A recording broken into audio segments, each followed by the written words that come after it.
viewers, welcome to AAVA Lifestyle Anushya's cooking channel. எல்லாரும் எப்படி இருக்கீங்க? எல்லாரும் ஹெல்தியா ஹாப்பியா இருங்க. இதுவரைக்கும் என்னோட சேனலை சப்ஸ்கிரைப் பண்ணாதவங்க கண்டிப்பா சப்ஸ்கிரைப் பண்ணுங்க. இன்னைக்கு நாம பார்க்க போறது நோ ஃபயர் குக்கிங். அதாவது இன்னைக்கு நாம ஒரு ஊறுகாய் ரெசிபி தான் பார்க்க போறோம். ஆந்திரா ஆவக்காய் மாங்காய் ஊறுகாய். இது எப்படி செய்கிறது, இதுக்கு என்னென்ன இன்க்ரீடியன்ட்ஸ் தேவை, எவ்வளவு மெஷர்மெண்ட்டில் தேவைங்கிறத நான் உங்களுக்கு கிளியராக சொல்கிறேன். இதோட ஃபஸ்ட்டு ஸ்டெப் என்னென்னா 2.5 கிலோ மாங்காய் எடுத்திருக்கேன். இந்த ஊறுகாய் செய்கிறதுக்கு நாம் எடுத்து வச்சுருக்க எல்லா மாங்காவையும் நாம் நல்லா வாஷ் பண்ணி ஒரு க்ளீன் காட்டன் டவலால் நல்லா தொடச்சி அதில் சுத்தமாக ஈரப்பதமே இல்லாத மாதிரி நாம் அந்த மாங்காவெல்லாம் எடுத்துக்கணும். இப்போ இந்த மாங்காவை நாம் கட் பண்ணிக்கலாம். அது கட் பண்ணும்போது நாம் கவனிக்க வேண்டியது, இந்த மாங்காவை நல்ல க்யூபாக கட் பண்ணணும். நான் இந்த கட் பண்ணியிருக்க அளவுக்கு கரெக்டாக கட் பண்ணணும். அதனால தான் இந்த ஊறுகாய்க்கு ஆவக்காய் ஊறுகாய்ன்னு பேர். இந்த அளவு கரெக்டாக க்யூபாக கட் பண்ணிக்கணும்.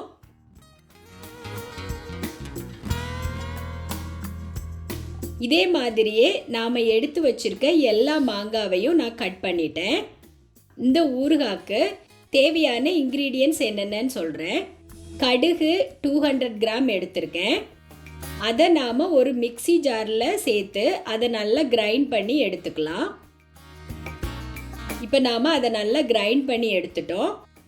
இப்போ இந்த ஊறுகாய்க்கு தேவையான மிளகாய் தூள், அதாவது தனி மிளகாய் தூள் 300 கிராம் எடுத்திருக்கேன். அது கூட 100 கிராம் காஷ்மீரி மிளகாய்த்தூள் சேர்த்துக்கிறேன். நாம் கிரைண்ட் பண்ணி வச்சுருந்த அந்த கடுகு தூளையும் சேர்த்துக்கலாம். சேர்த்துட்டு நல்லா மிக்ஸ் பண்ணிக்கலாம். அந்த 3 பவுடரையும் ஈவனாக நல்லா மிக்ஸ் பண்ணிக்கலாம். இப்போ இந்த ஊறுகாயில் நாம் மிக்ஸ் பண்ண போகிற இன்க்ரீடியன்ட்ஸ் என்னென்னு உங்களுக்கு சொல்லிடுறேன். நாம் மிக்ஸ் பண்ணி வச்சுருந்த அந்த பவுடர், ஊறுகாய்க்கு தேவையான உப்பு, நான் கல் உப்பு தான் எடுத்திருக்கேன், அப்போ தான் ஊறுகாய் நல்லாயிருக்கும். 1 டேபிள் ஸ்பூன் அளவு வெந்தயம் எடுத்திருக்கேன், அதாவது ஒரு 10 to 15 கிராம் வெந்தயம் எடுத்திருக்கேன். 2 பெரிய பூண்டு நல்லா தனித்தனி பல்லாக எடுத்து வச்சுருக்கேன். இப்போ இந்த ஊறுகாய்க்கு தேவையான நல்லெண்ணெய் எடுத்திருக்கேன், 2 லிட்டர் நல்லெண்ணெய் எடுத்திருக்கேன். இப்போ இந்த மாங்காவை மிக்ஸ் பண்ணுறதுக்காக ஒரு பெரிய பிளாஸ்டிக் டப்பா எடுத்திருக்கேன். நீங்கள் வேணால் சின்ன பக்கெட் மாதிரி கூட எடுத்துக்கலாம். மெஷர் பண்ணுறதுக்காக ஒரு பவுல் எடுத்திருக்கேன். இந்த பவுலில் 4 பவுல் மாங்காய் நான் சேர்த்துக்கிறேன். 4 பவுல் மாங்காய்க்கு 1 பவுல் நாம் மிக்ஸ் பண்ணி வச்சுருந்த அந்த பொடி சேர்த்துக்கணும். அதாவது அந்த மிளகாய்த்தூள் அந்த பொடி சேர்த்து வச்சுருந்தோம்ல, அது சேர்த்துக்கணும். அதே மாதிரி இந்த பவுலில் 1/2 பவுல் உப்பு சேர்த்துக்கிறேன். அப்புறம் நாம் எடுத்து வச்சிருந்த பூண்டில் பாதி அளவு பூண்டு சேர்த்துக்கிறேன். பாதி அளவு வெந்தயம் சேர்த்துக்கிறேன். இப்போ நாம் எடுத்து வச்சிருந்த அந்த நல்லெண்ணெய் சேர்த்துக்கலாம். அதில் பாதி அளவு சேர்த்துக்கிறேன். ட்ரையான, அதாவது ஈரப்பதம் இல்லாத ஒரு கரண்டி வச்சு அதை நல்லா மிக்ஸ் பண்ணி விட்டுடலாம். அந்த மாங்காவோட எல்லா பகுதியிலையும் நாம் போட்ட அந்த ஸ்பைசஸ் உப்பு எல்லாம் சேர்கிற மாதிரி நல்லா மிக்ஸ் பண்ணி விட்டுடலாம். மிச்சம் இருக்கிற மாங்காவையும் அதே மாதிரி மெஷர் பண்ணி போட்டுக்கலாம். எனக்கு மிச்சம் இருக்கிற மாங்காய் 2.5 பவுல் தான் வந்துச்சு. ஸோ நான் 1/2 பவுல் அந்த மசாலா பொடி சேர்த்துக்கிறேன், 1/4 அளவு உப்பு சேர்த்துக்கிறேன், மிச்சம் இருந்த பூண்டு வெந்தயம் அதையும் சேர்த்துக்கிறேன், நல்லெண்ணெய் சேர்த்துக்கிறேன். சேர்த்துட்டு திருப்பியும் நாம் அந்த ஸ்பூன் வச்சு அதை நல்லா மிக்ஸ் பண்ணி விட்டுடலாம். நீங்கள் கை வச்சு கூட மிக்ஸ் பண்ணலாம், நமக்கு எப்படி வசதியோ அது மாதிரி மிக்ஸ் பண்ணிக்கலாம். நான் இந்த ஸ்பூன் வச்சு தான் மிக்ஸ் பண்ணுறேன். இதுக்கப்புறம் லாஸ்ட்டாக நம்ம பண்ணுற ஸ்டெப் என்னென்னா, நான் இந்த டப்பாலே தான் இந்த ஊறுகாவை ஸ்டோர் பண்ண போகிறேன்.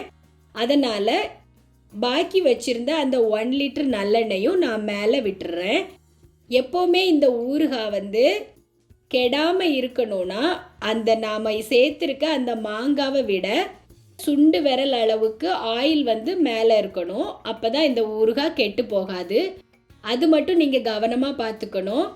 அதே மாதிரி இந்த ஊறுகாய் 1 இயர் வரைக்கும் நமக்கு கெட்டு போகாது, நம்ம வச்சு யூஸ் பண்ணலாம்.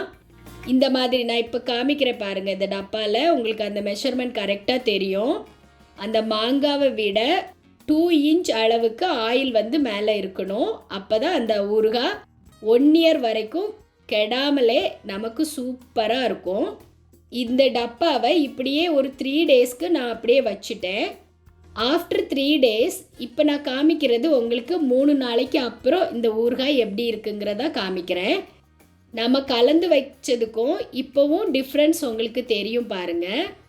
நான் அது உங்களுக்கு நல்லா தெரியணுங்கிறதுக்காக ஒரு குட்டியான மண்ஜாடியில் உங்களுக்கு அதை எடுத்து காமிக்கிறேன். அந்த ஊறுகாய் எப்படி ரெடியாக இருக்குங்கிறது தெரியணுங்கிறதுக்காக. இப்போ நான் இதில் ஒரு பீஸ் எடுத்து டேஸ்ட் பண்ணி பார்க்குறேன். சூப்பராக இருக்குது. மாங்காயில் அந்த உப்பெல்லாம் பிடிச்சிருக்கு. ஆனால் இன்னும் அந்த மாங்காய் நல்லா பதப்படணும். 3 டேஸ்னால ரொம்ப சாஃப்ட் ஆகலை, கொஞ்சம் க்ரன்ச்சியாக தான் இருக்குது. இன்னும் அது நாள் ஆக ஆக தான் இந்த ஊறுகாயோட டேஸ்ட்டும் கூடிகிட்டே இருக்கும். 1 இயர் வரைக்கும் இது இருக்கும் கெட்டு போகாமலே. நம்ம எவ்வளோ நாள் வேணாலும் வச்சு சாப்பிட்லாம். நம்ம தேவைக்கு அப்பப்போ எடுத்து நாம் சாப்பிட்டுக்கலாம். எடுக்கும்போது கவனமாக இருக்கணும். ட்ரை ஸ்பூன் வச்சு தான் எடுக்கணும். பாருங்கள், நம்ம ஊறுகாய் எவ்வளோ கலர்ஃபுல்லாக சூப்பராக இருக்குது பாருங்கள். இப்போ மாங்காய் சீசன். இந்த டைமில் நீங்கள் அதிக அளவில் இந்த மாதிரி ஊறுகாய் செஞ்சு வச்சிட்டிங்கன்னா உங்களுக்கு அது 1 இயர் வரைக்கும் நல்லா வச்சு யூஸ் பண்ணிக்கலாம். கரெக்டாக இந்த மெஷர்மெண்ட் படி பண்ணிங்கன்னா ஊறுகாய் சூப்பராக இருக்கும். கண்டிப்பாக எல்லோரும் இதை ட்ரை பண்ணுங்கள். இந்த ரெசிபி பிடிச்சிருந்தா இது வரைக்கும் என்னோடய சேனலை சப்ஸ்கிரைப் பண்ணாதவங்க கண்டிப்பாக சப்ஸ்கிரைப் பண்ணுங்கள். உங்கள் ஃப்ரெண்ட்ஸ்க்கும் ஷேர் பண்ணுங்கள். ரெகுலராக என்னோடய சேனலை வாட்ச் பண்ணுங்கள், சப்போர்ட் பண்ணுங்கள். நான் இதே மாதிரி இன்ட்ரெஸ்டிங்கான ரெசிபிஸ் உங்களுக்கு ஷேர் பண்ணிகிட்டே இருப்பேன். இந்த ரெசிபி பிடிச்சிருந்தா லைக் பண்ணுங்கள், ஷேர் பண்ணுங்கள். நான் நெக்ஸ்ட் ரெசிபியோடு உங்களை மீட் பண்ணுறேன். பாய்.